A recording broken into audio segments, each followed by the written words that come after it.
situ sebelahnya lagi pada lalu tiga patungnya. Kemudian di sebelahnya lagi ada 2 juga. Tapi situ patung paling besar sudah di situ. Cuma dia posisinya rebah sudah. Jadi sebelah wajahnya ke dalam tanah. Dia sebelah itu begini. Badan besar. Bagus di sana kalau pagi begini masuk dalam hutan.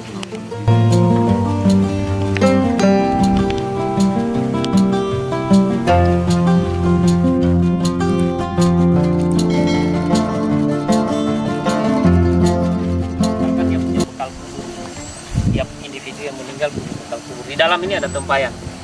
Oh, ini tutupnya, begitu? Penutupnya, iya. Kalau dibuka, pasti ada tempayan di dalam. Ya kurang lebih 1 meter kedalaman. ada kalumba lagi. Iya. Ini bekal kubur namanya? Bekal kubur. Dia isinya hanya batu-batu aktif apa semua di dalam.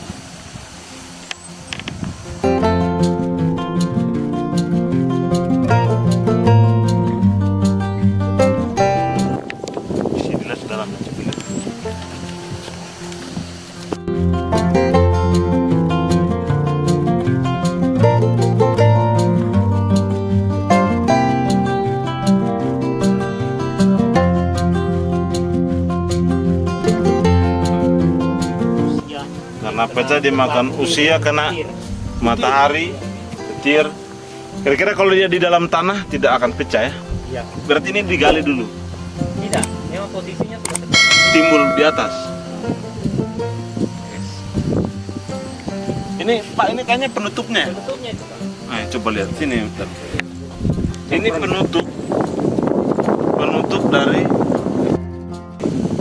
Jadi ada tutupnya lagi.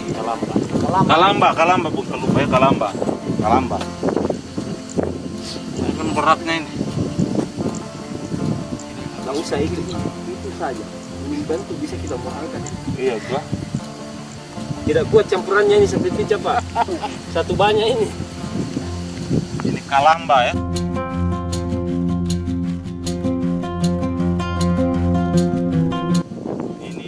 Ini bekal kubur. Apa ya? Bekal kubur. Ini tutupnya kayaknya. Iya. Jadi dia seperti cangkir kita itu kan. Ada tutupnya. Tujuannya melindungi tulang dari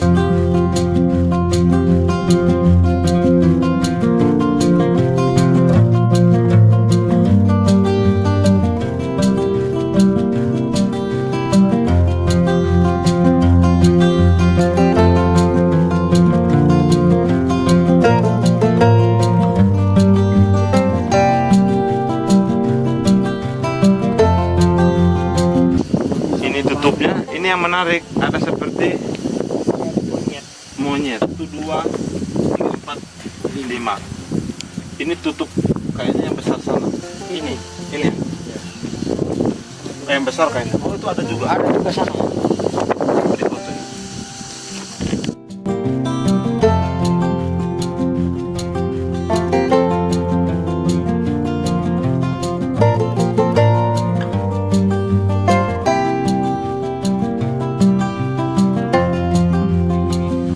Timbul legenda dikatakan bahwa ini tempat permandian Gusti Raja karena berdasarkan ini ada seperti ada tempat sabun begitu.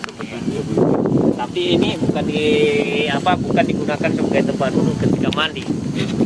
Ini adalah tempat ritual mereka ketika melakukan penyimpanan tukang ini jadi ritual sesajiannya ditaruh di situ. Tempat sesajen ini dengan ukuran ini menurut Pak Sunardi ini bukan sembarang orang, jadi strata sosialnya makanya dia agak besar ya. Kemudian dengan itu coba iya, ada patung kera ya, ini kera ya.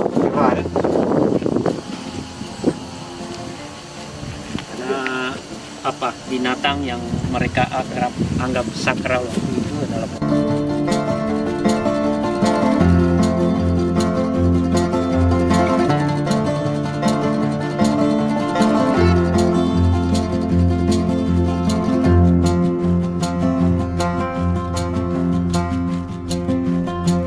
Kalau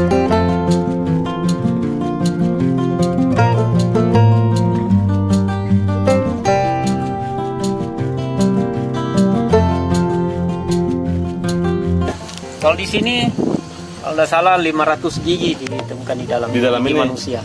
500 gigi manusia. Yang mana gigi itu sudah merupakan manusia modern karena semua gigi itu sudah mengalami ini perataan gigi.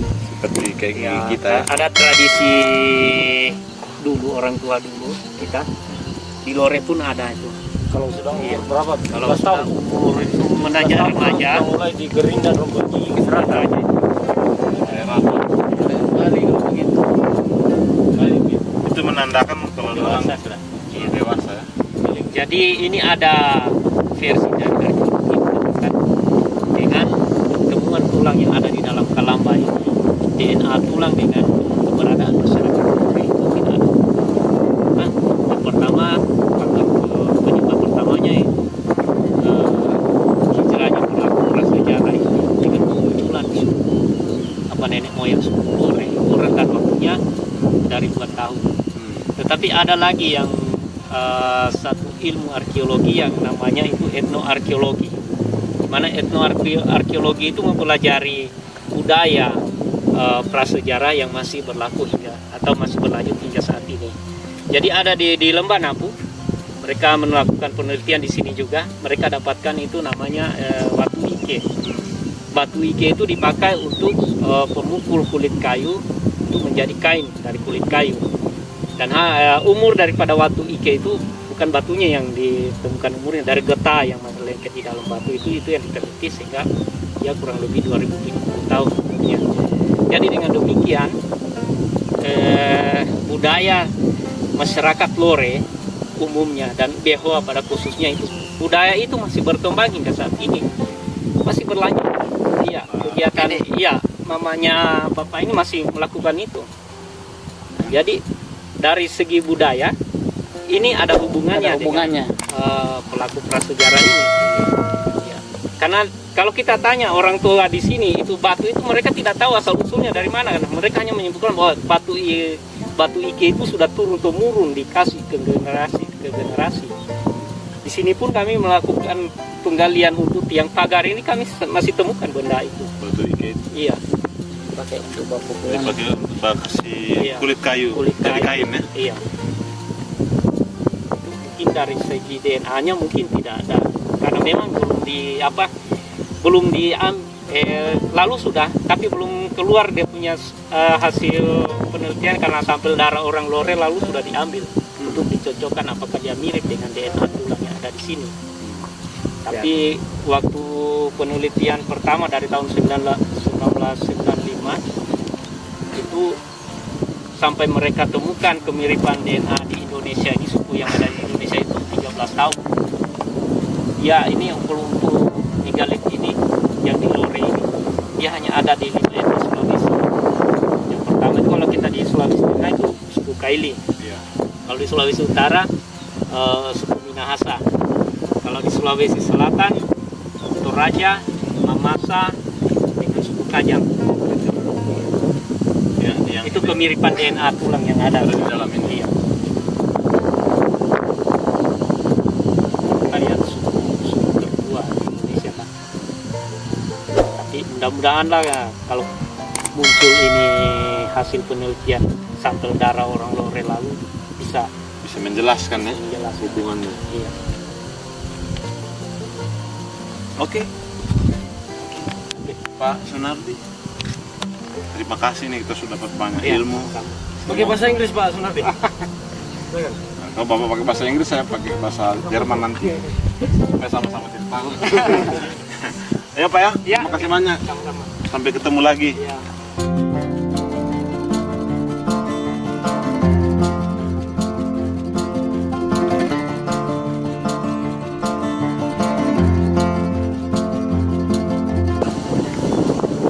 Itu PR-nya Pak Kasek, kalau saya datang lagi, kita ke sana. Kalau di sini ada nggak Pak tempat untuk misalnya kita berkemah begitu?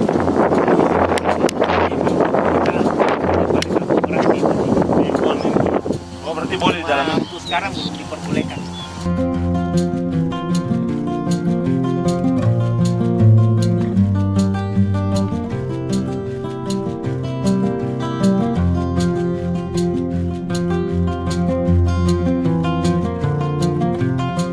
Tapi waktu Bapak pertama pelihara ini belum masih begini. Dulu ini masih, karena sebelum ini kan kita juga masyarakat sering kerja bakti di sini. Jadi dulu masih ini Pak, tidak butuh Kayak begini. begini ya? Iya, betul. Oke guys, ayo Pak, Ya. sampai ketemu lagi.